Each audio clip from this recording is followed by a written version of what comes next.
মেহেরপুরে বাস ও মোটরসাইকেলের মুখোমুখি সংঘর্ষে দুই কলেজ ছাত্র নিহত।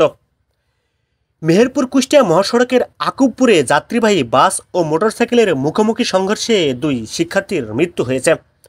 আজ বুধবার 8 জানুয়ারি বিকেল 4টার দিকে গাংনী উপজেলার আকুবপুর চটকাতলা এলাকায় এই দুর্ঘটনা ঘটে। নিহতরা হল গাংনী উপজেলার কাজীপুর ইউনিয়নের পীরতলা গ্রামের আলেক হোসেনের ছেলে সিয়াম এবং একই গ্রামের প্রবাসী সৌরভ হোসেনের ছেলে আব্দুল আল বাকি।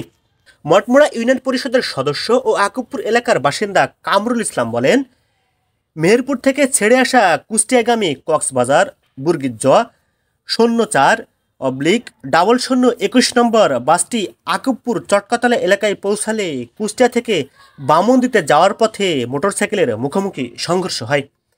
এতে মোটরসাইকেলে থাকা সিয়াম ঘটনাস্থলেই মারা যায় এবং আহত অবস্থায় আব্দুল আল বাকিকে কুষ্টিয়া নেওয়ার পথে মিরপুর এলাকায় তার মৃত্যু হয়।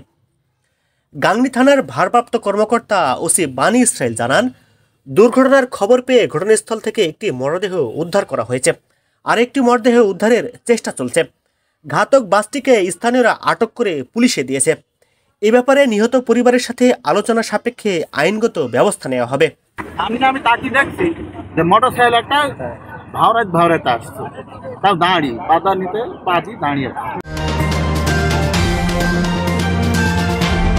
MTV অনলাইন, সত্যের পথে মোরা।